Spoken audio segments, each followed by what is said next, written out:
All right, in this section we are going to discuss the linear programming problem. So we're going to use the abbreviation LP, and that is very common. So whenever you hear about an LP problem, what we are talking about is a linear programming problem. So an LP problem in two unknowns, x and y, is one in which we are asked to find the maximum or minimum value of the objective function, which we will call p. So p of xy equals ax times by, subject to a number of linear constraints of the form cx plus dy is less than or equal to e, or cx plus dy is greater than or equal to d. The solution set of the points xy satisfying all constraints is called the feasible region for the problem. The largest or smallest value of the objective function is called the optimal value, and the pair of values x and y that give the optimal value constitutes the optimal solution. So our goal then in linear programming is going to be to find the optimal value and the optimal solution to these types of problems.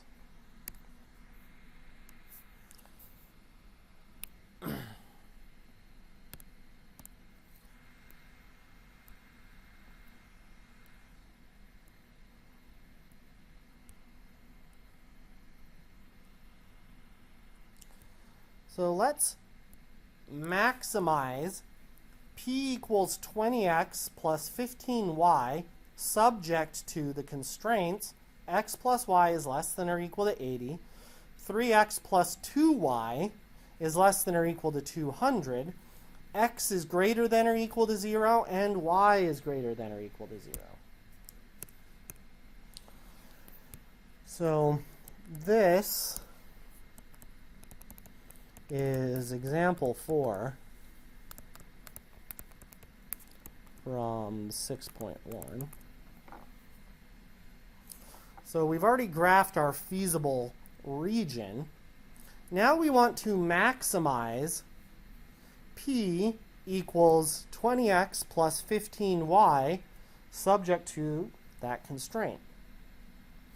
So the first observation we want to make, the maximum or minimum value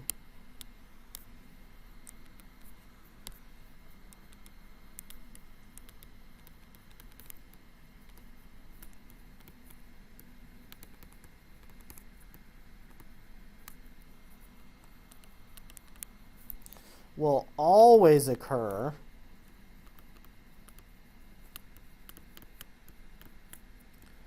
at a vertex or a corner point.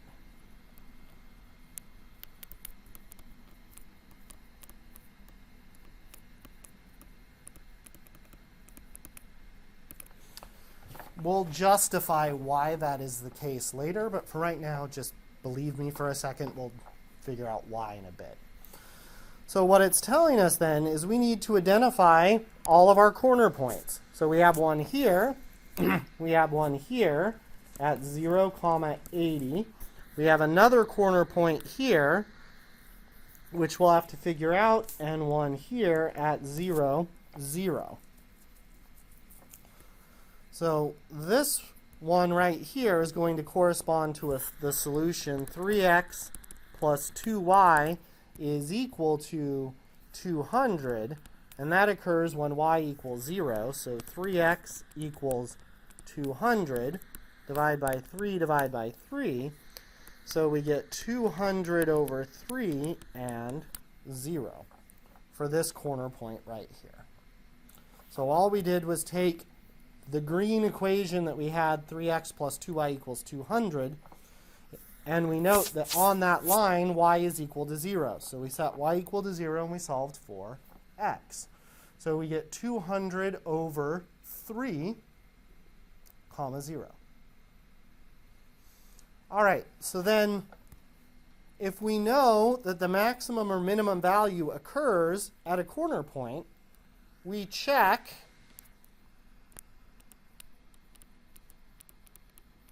all the values in the objective function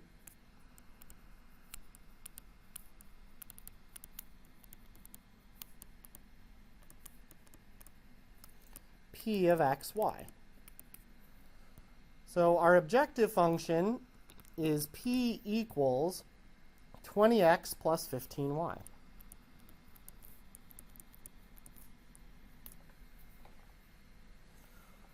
So let's write down all of our possible solutions. So we had 0, 80. We had 40, 40. We have 200 over 3 comma 0 and 0, 0. So we check all of these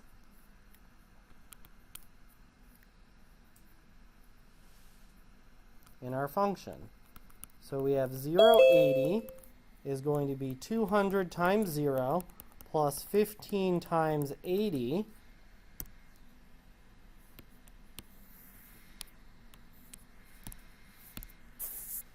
So 15 times 80 is going to give us 1200.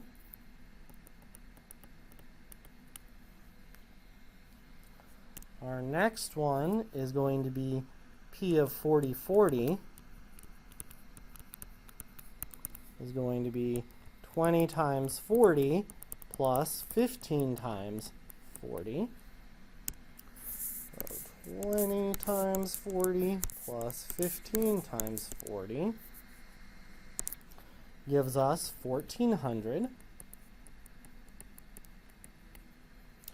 Our next one is going to be P of 200 over 3, comma 0.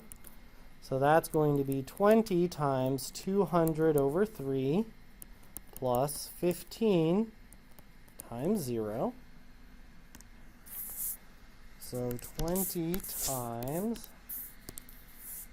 200 over 3 gives us 13333.3. So repeating. And then lastly, 0, 0 is going to give us 20 times 0 plus 15 times 0, which is just 0, right? So we tested each of the corner points or vertex points of our feasible region. So now we look at them, and the biggest one is going to be our max. So our max is 1400, and it is at 40, 40. Our min is 0, and it occurs at the point 0, 0. So the other two values are not maxes or mins, but they could have been. So at this point, we'll notice that this one occurred at the point of intersection. And you may be tempted to believe that that's always going to be the case. And it's not true. It really depends on the objective function. We could have this same region. If we change the objective function, it's going to change where the maxes occur. In this case, the min will never change. The min will always be 0, right? It's impossible for this to be less than 0, at least with the way it's set up. So, okay. So in the previous example, I just told you that the maximum and minimum values always occurred at one of the corners or at a vertex. Well, why is that true? Well, let's analyze this situation. So in this graph, the red lines are graphs of the objective function p for different set values. So if we look at the objective function, if I make p equal to 200, the objective function would have the form 200 equals 20x plus 15y, right? And then we could solve it for y or use the intercept method or something and draw a graph, right? So for different values of p, I have drawn a whole bunch of these different functions. In fact, when p equals 900, which is what I've got here on this table, we see that for different x's and different y's, we're getting values along this line, right? Well, what do we notice about each time p increases by 100? What does it do to the line? It shifts it up. In fact, if you add the equation of the form, we'll just do the general version, p equals ax plus by. If I solve this equation for y, I minus ax, that gives me by is equal to negative ax plus p. Then I solve for y, I divide by b, I divide by b, I divide by b. I get y equals negative a over bx plus p over b, right? So we have a negative slope, which we see in this picture. What's the y-intercept? P divided by b. So we know all of these lines are going to have the same slope, which is negative a over b. The only thing that's changing is the y-intercept. So all of these are parallel.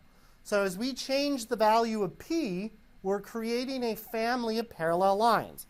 So now imagine, as we shift all of these up, we'll notice for different values of p, we get a different line. But now we get to the edge of this region, and we'll notice when p equals 1200, that's right here, we intersect here, and then our line goes down, boop, and it's not here. So we know it's bigger than 1200. We go on this line, we notice that the region doesn't get here, and we do the same thing here. This line right here comes, and it hits here. Well, where does the maximum occur? Right here along this line. So as we were shifting all of these lines up, the one that barely touches it is the one that has the maximal value, right? Because if we shifted it up even one more unit, would it touch the graph anymore? No. So this is the justification for why we will always find the maximum value at a corner. So imagine if we had lines with different slopes that were, say, parallel or something to one of these other sides. So if my lines had slopes that looked like this, as they came down, the first point that they would touch would be our point right up there. So the slope does affect where those different solutions are going to occur. So we were looking at these lines. So the red lines in the above graph have a name. They are called isoprofit lines. Iso in Greek and Latin means the same. So the red lines are isoprofit or constant profit lines. And as p changes, the y-intercepts of the lines change, but the slope does not. All isoprofit lines are parallel. Thus, we conclude the optimal solutions must occur at one of the corner points. So we now have everything we need to resolve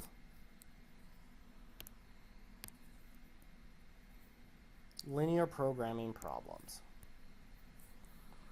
So the graphical method for resolving linear programming problems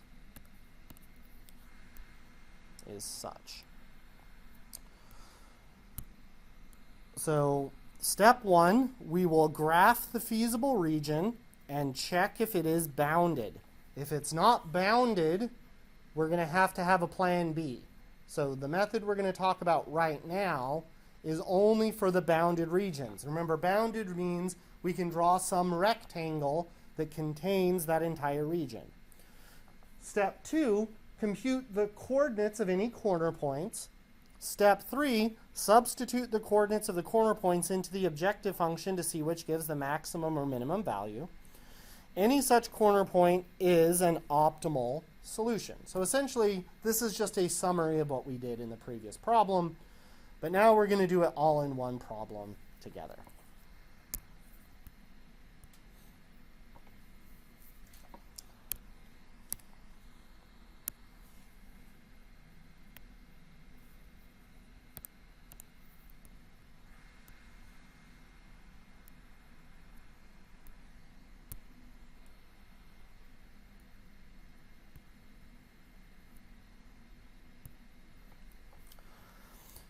So a farm has 240 acres of cropland, and the farm wants to plant both corn and soybeans. The farm has 320 hours of labor available. Each acre of corn requires 2 hours of labor, and each acre of soybeans only requires 1 hour of labor. The profit per acre for corn is 325. The profit per acre of soybeans is 180. How many acres of each should be planted in order to maximize the profit? And what is the maximum profit? All right, so this is going to be very similar to the problem we just did, right? We have a couple of different numbers, but let's start by making our constraints. So let's let x be the number of acres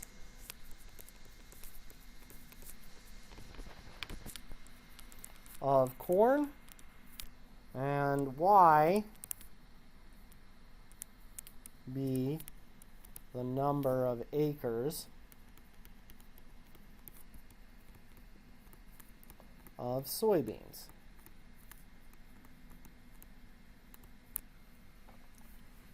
So our farm has 240 acres of cropland, so x plus y has to be less than or equal to 240. The farm has 320 hours of labor available. So it takes 2 hours per acre of corn, so that's 2x, plus 1 hour per soy, so that's 1y, has to be less than 320. Once again, we cannot plant negative amounts of anything, so both x and y have to be greater than or equal to 0. Our objective function, t of xy, is going to be our profit in this case. And per acre of corn, we get $325, so that's 325x. And our profit per acre of soybeans is plus 180 times y. Our goal then is to find out, well, how many acres of each should we plant in order to maximize our profit, and then find our maximum profit. Okay, so let's start graphing this thing. All right.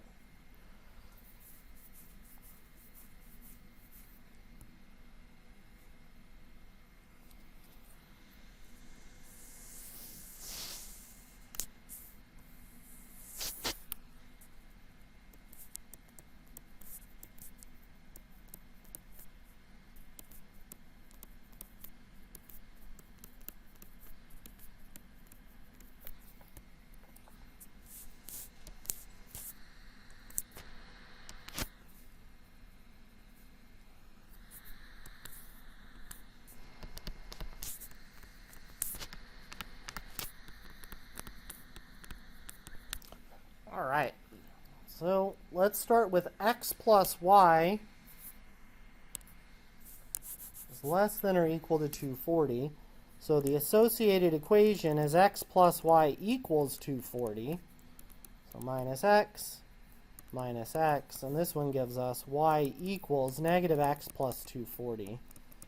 So this one we know is going to have y-intercept at 240, so that's going to be about right here, and its x-intercept will also be 240, so about here.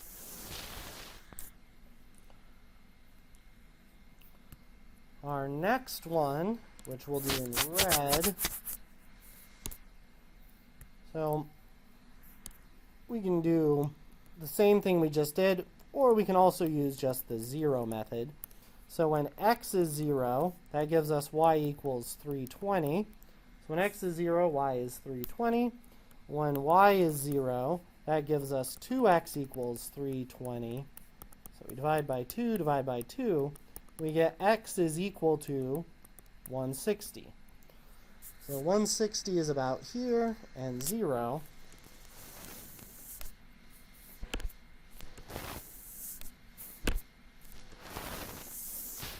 And we get something that looks like this.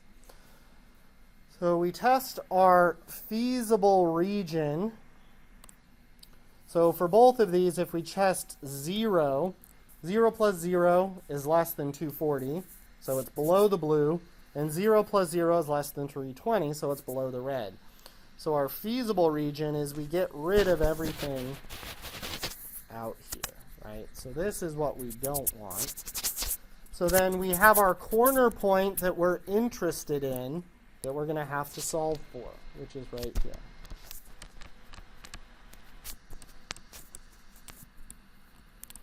We have this one, which we do know. So the y-intercept of the red line was 320. So this is 0, 320. Oh, but I actually don't want that one. I want the y-intercept of the blue line. So let's look up here. The y-intercept of the blue line is 240. So that's 0, 240. And down here, I want the y-intercept, or the x-intercept of the red line. And that's when we set y equal to 0. So we get x is 160. So 160 and 0. And as always, we're going to have the origin in this case, but that's going to be our minimum, because if they don't plant anything, what's their profit going to be? 0, right? So we have these, but we need to find that point of intersection. So enter our matrix, right? So to find our corner point, we have 1, 1, 240, and our second equation is 2, 1, and 320. So we grab our calculator, and we go second matrix, over to edit, and we put it in 1. So we have a 2 by 3. We have 1, 1, and 240, and 2, 1, and 320. Second matrix, go over to math, choose RREF.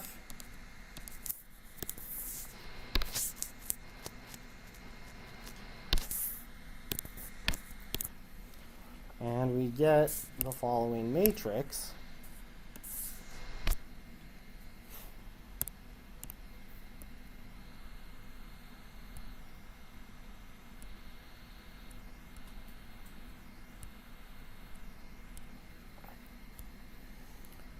So then we get our solution after RREFing that matrix. Our solution is 80, 160.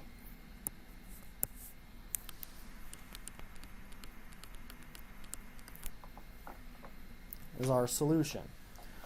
So now we need to check all of our corner points. So we'll start with the easy one. So P of 0, 0. So we have 325x plus 180y is 325 times 0 plus 180 times 0 is going to give us 0, which is going to turn out to be our min. Then we're going to go up to our next one, which is 0 and 240. So that's 325 times 0 plus 180 times 240. So 180 times 240 gives us 43,200. Our next one is P of 80, 160. So that's 325 times 80 plus 180 times 160. So we go 325 times 80 plus 180 times 160. And we get 54,800.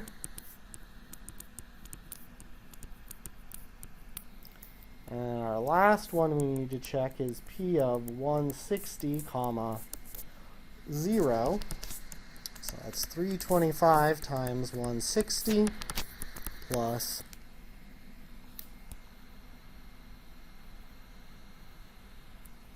180 times 0. So 325 times 160 plus 180 times 0 gives us 52,000. So we look here, we're going to have our max. We look here, we're going to have our min. We really only wanted the max this time because it represents our profit. So to maximize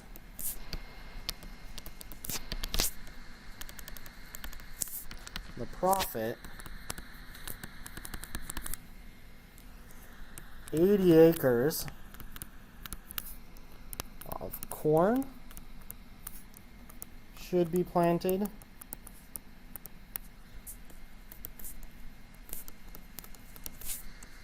And 160 acres of soy.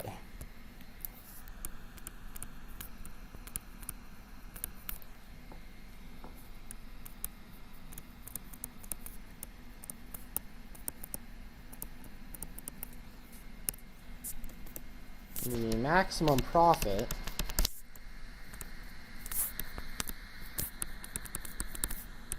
is $54,800.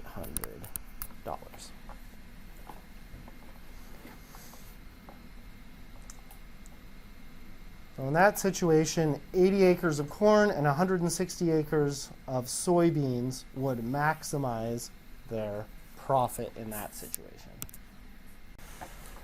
So the question we want to ask is, if the feasible region is unbounded, will there always be an optimal solution? Well, let's analyze the graph for an arbitrary function p equals ax plus by. And if we solve the equation for y, we would get y equals negative a over b plus p over b. From the equation, we see that our slope is going to be negative of a divided by b, and the slope of the isoprofit lines then depends on a and b. So if x and y are both bigger than 0, we're going to have a region that looks like this. So this time we want to focus on the region that's in gray out here as opposed to the region that we were focusing on last time. So if we look at our isoprofit lines and we imagine looking at different parallel lines, well, what's going to happen as we get closer and we get to this region, right? So when we did this last time, we discovered that for a bounded region, we're always going to have both a maximum and a minimum because all of our isoprofit lines are parallel, and as we move it up and down, we will eventually find a maximal element at one of the corners. So now, it turns out when the region is unbounded, so looking at this gray region and imagine it extending forever in all directions, it turns out that there's not always going to be an optimal solution. So, and it really depends on the sign of A and the sign of B. So it turns out that if A and B are both greater than 0, not equal to 0, we're guaranteed to have a minimum. If they are both greater than or equal to 0, then we are guaranteed to have a maximum. If they are both less than or equal to 0, we're also guaranteed to have a maximum. But if we lose the or equal to, then we are guaranteed to have a minimum, but not necessarily a maximum. So we need to keep this in mind as we go forward. So unbounded feasible regions are going to be problematic. So we're going to discuss an algorithm to help us resolve LP problems when we have an unbounded feasible region. So here are our 4 steps that we're going to do. So for an unbounded feasible region, we're going to graph the feasible region, and then we are going to draw a rectangle large enough that all corner points are inside the rectangle and not on its boundary.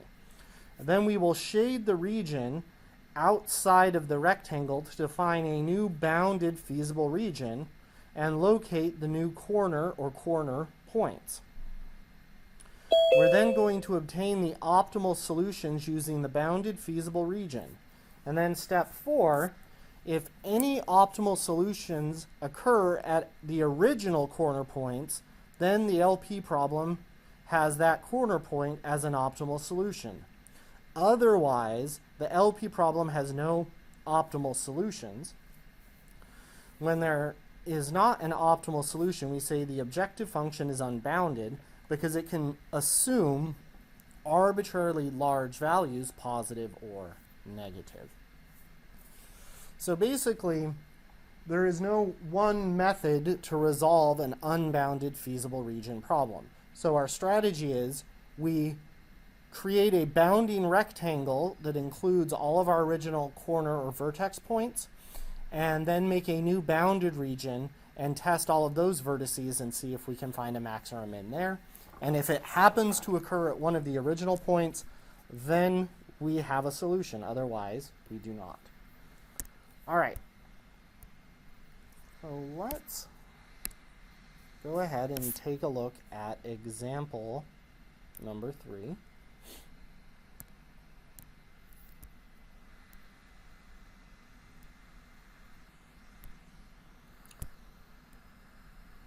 So example 3, a small store specializes in hats, sunglasses, and other accessories.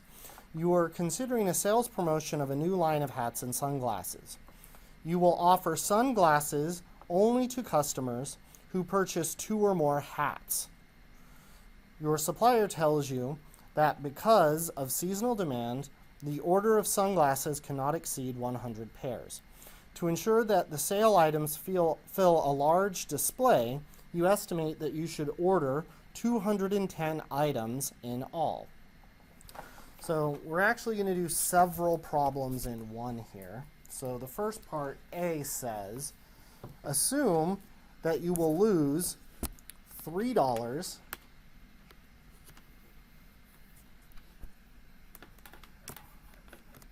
oh boy, that's typo central.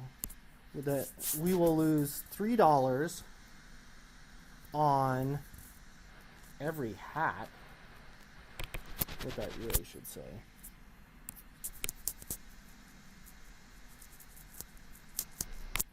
Well, let's correct that. On every hat. And $2 on every pair of sunglasses sold. How much of each should you order to lose the least amount of money? So in this case, you're selling both of these items at a loss in order to bring people in. All right, so we need to write our system of inequalities. So we need some variables. So let's let x be the number of hats.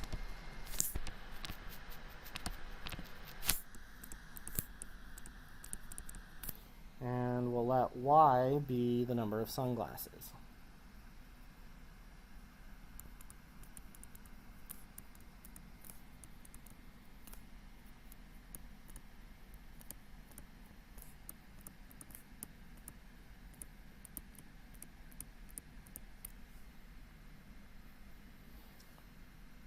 So our objective function then is to minimize our total losses. So we'll go C is 3x plus 2y, and we want to minimize.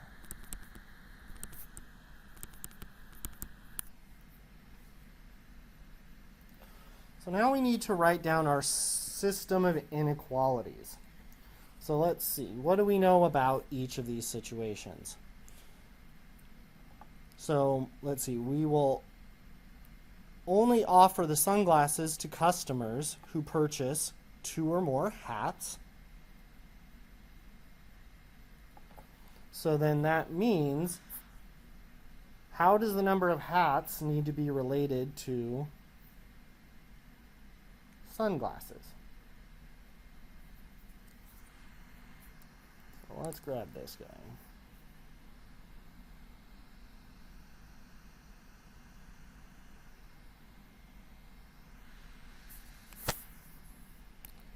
So that tells us then in this equation that the number of hats has to be at least twice the number of pairs of sunglasses. So if x is the number of hats, it has to be greater than or equal to twice the number of sunglasses. Okay. So we can turn that into standard form by minusing 2y from both sides, and that gives us x take away 2y is greater than or equal to 0. Our next one tells us that sunglasses cannot exceed 100 pairs. So then that tells us that y, which is our number of sunglasses, has to be less than or equal to 100. And then lastly, to ensure that the sale items fill our display case, our order should contain at least 210 items. So then x plus y has to be greater than or equal to 210.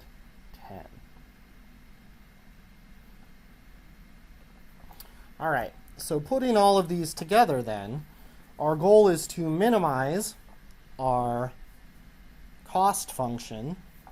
Here's 3x plus 2y, subject to these constraints. The other thing that we didn't mention is, can we buy negative hats or anything like that? No. So x has to be greater than or equal to 0, and y also has to be greater than or equal to 0, because you can't have negative hats or sunglasses. All right, so let's go ahead and draw a sketch of our feasible region. So, excuse me, Professor. Yeah. Okay, so we now need to make our feasible region graph. So we know from x is bigger than 0 and y is bigger than 0 that we're going to get rid of all of this stuff out here already. So we'll consider this outside of our zone. And now let's draw a graph of each of our regions. So we have x minus 2y is bigger than or equal to 0. So if I make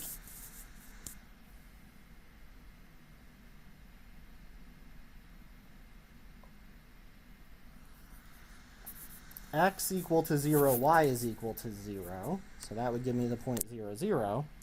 And if I pick, say, y equal to 5, so let's go 1, 2, 3. That's going to be too small. We'll do it this way. Let's scale it in 25s. 25. Oh, maybe 50s. 50, 100, 150, 200, and 250. So if we have x is 2y, we do the same thing here. That'd be 100, 200, 300, and so forth. So if we pick x to be 100, then y would have to be 50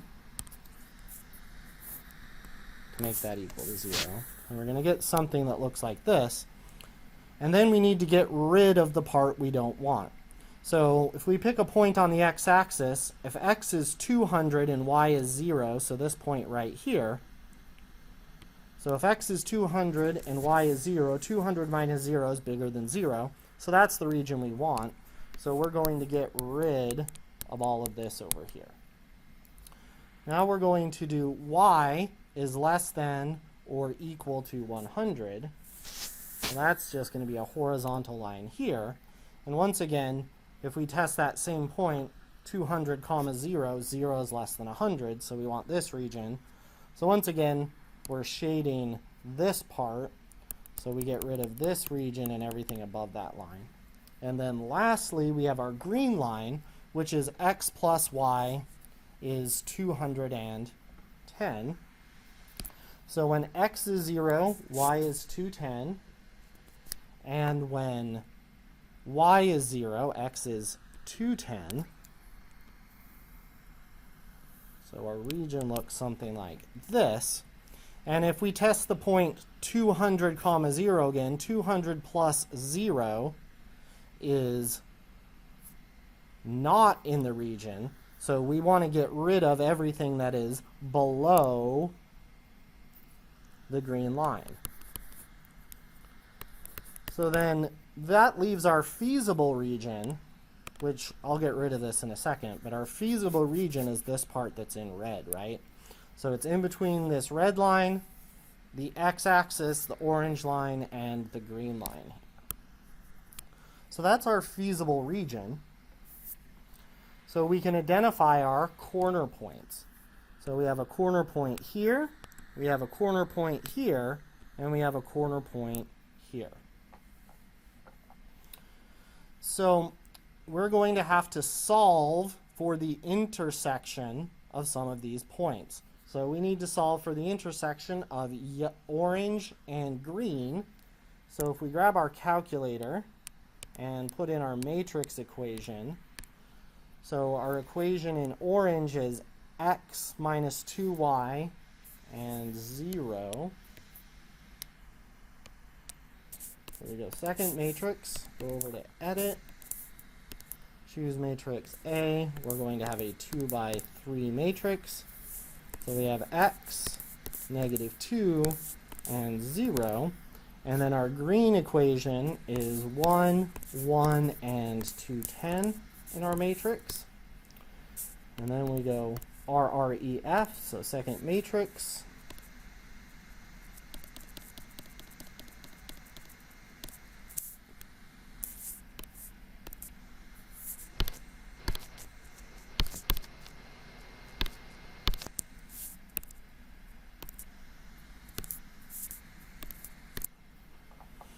And we get 140 and 70. So this intersection point occurs at 140 and 70.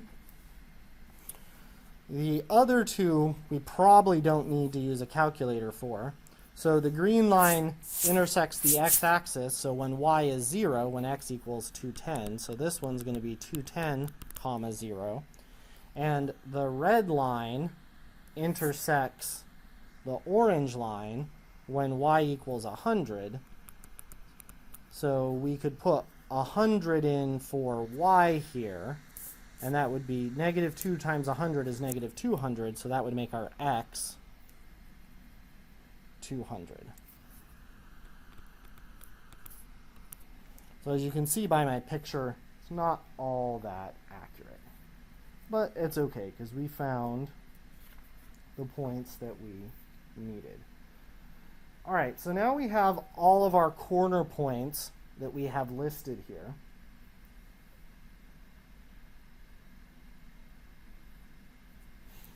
So we can check which of these is going to be a minimum. So we take our objective function, which is c equals 3x plus 2y, and put in our different values. So we have c equals 3 times 200 plus 2 times 100 equals 600 plus 200 equals 800. Our next one is 140 and 70. So 3 times 140 plus 2 times 70. Well, for that one, 3 times 140 plus 2 times 70 is going to give us 560. And then our last one is 210 and 0. So 3 times 210 plus 2 times 0 equals 3 times 210 is 630. So after doing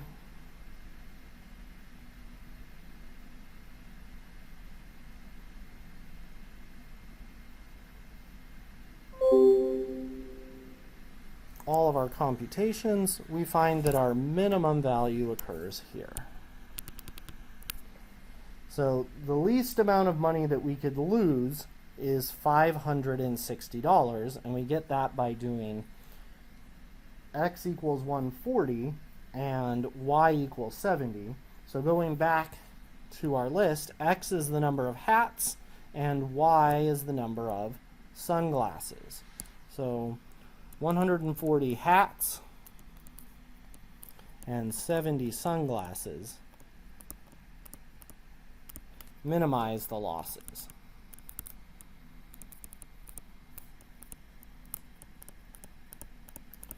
So let's talk about why I didn't use the bounding rectangle thing here.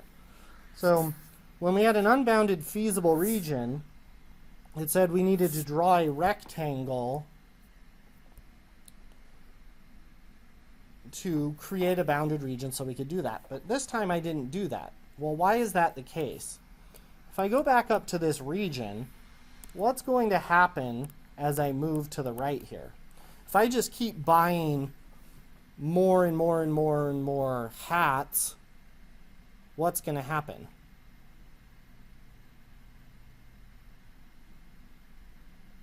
Well, I can let X get as big as I want, and every hat that I buy loses me $3. So if I kept going this way, my losses are just going to increase the further to the right I go, or the larger I make X, right? So I could make my losses infinite if I kept going in that direction. So in this case, it's not necessary for us to actually check, but if you did make the rectangle and do so, you would find that you would get the minimum still in the same place. All right, this problem had a couple of different parts, so let's try part B now. Suppose instead that you lose $1 on every hat sold, but you make a profit of $5 on every pair of sunglasses sold. How many of each should you order to maximize your profit? So we're going to do the same region, but now our profit function is going to be a little bit different. So for part B, our profit function is we lose $1 for each hat, so hats are x, so -1 times x, plus we make a profit of $5 for every hat. So P is equal to -x plus 5y. So we want to do the same thing, but this time we want to maximize, right? Because profit we want to be as big as possible.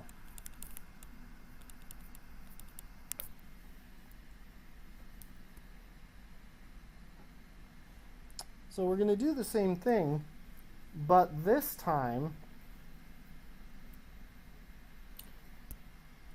we're going to have to do that procedure. And it comes from the fact that one of the coefficients is non-negative.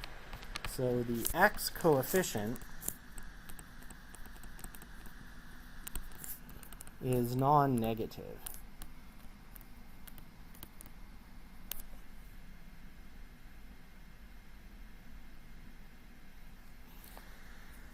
So we must make a bounding rectangle.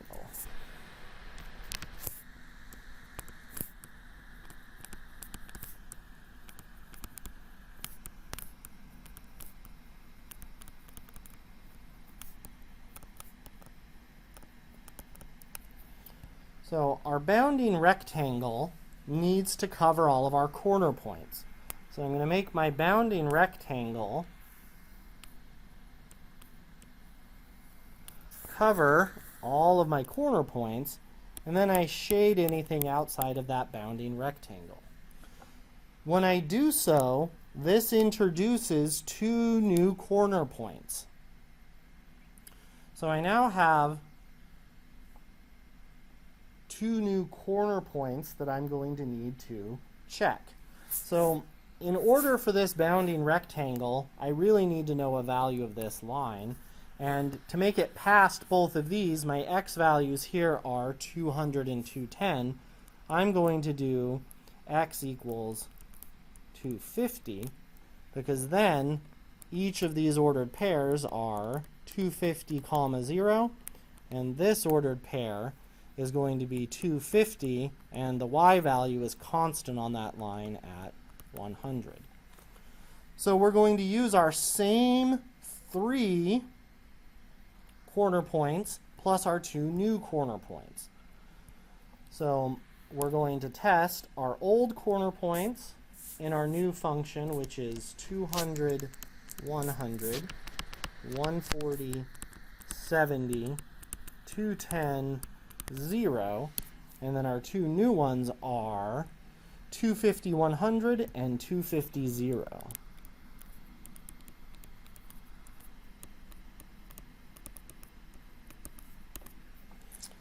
So now we're going to put all of these values into P. So P is -200 plus 5 times 100 gives me 300.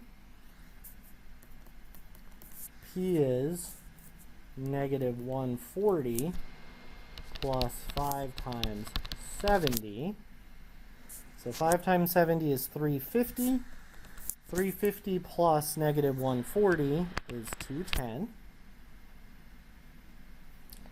Put our next one in. We have -210 plus 5 times 0 gives me -210. And now I test the other 2 points. So I have P equals -250 plus 5 times 100. So -250 plus 5 times 100 is 500, gives me 250. And then P equals -250 plus 5 times 0 equals -250. So I look at each of these regions, and I want to find the maximum this time. And that's going to be right here. So our maximum value is going to be when x is 200 and y is 100, we get a maximum profit of 300. So we would maximize our profit when we buy 200 hats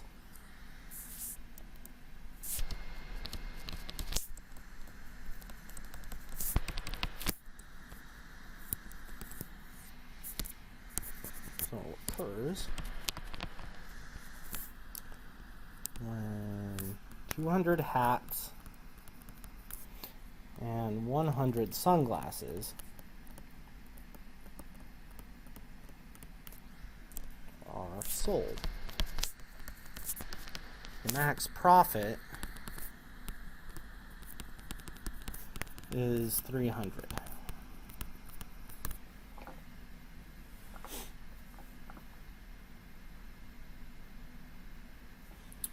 All right, so there's one more part C.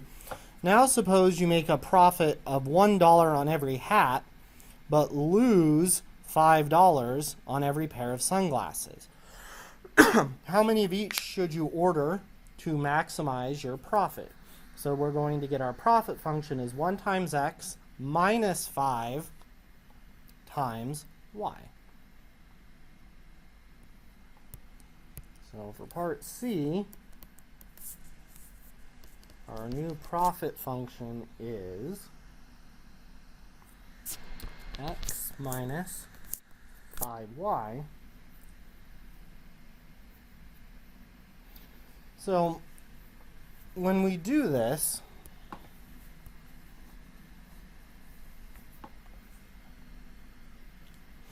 we're going to plug in our values once again.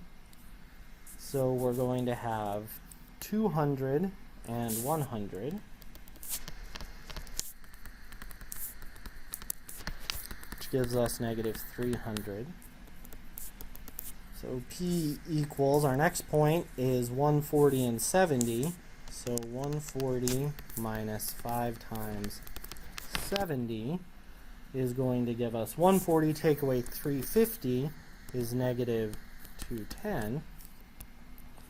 Our next one is going to be at the point negative 210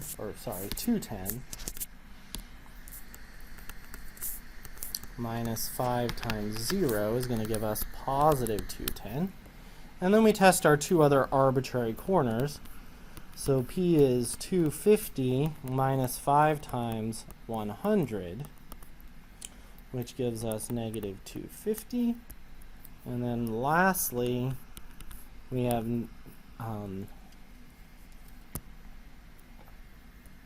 250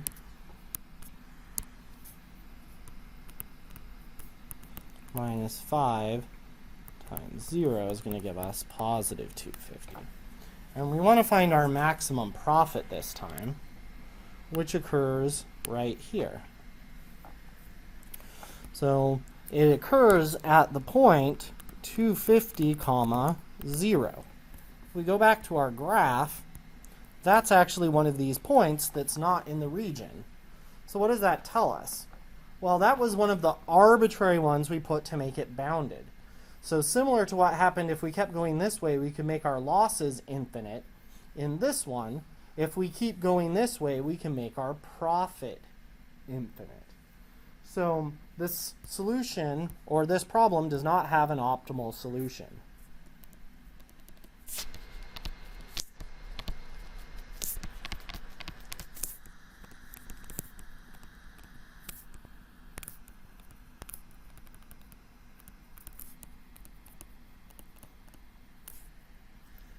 P goes to infinity as x goes to infinity. Right? And if you look at our profit function and the constraints to our situation, if we make a profit of $1 on every hat, but we lose $5 on every pair of sunglasses that we sell, why would we want to sell any sunglasses? We wouldn't, right? Our maximum profit is going to occur when we sell no sunglasses and sell only hats. So since that occurred on a corner point that wasn't part of the original region, we end up with an unbounded function. So there is no optimal solution for that.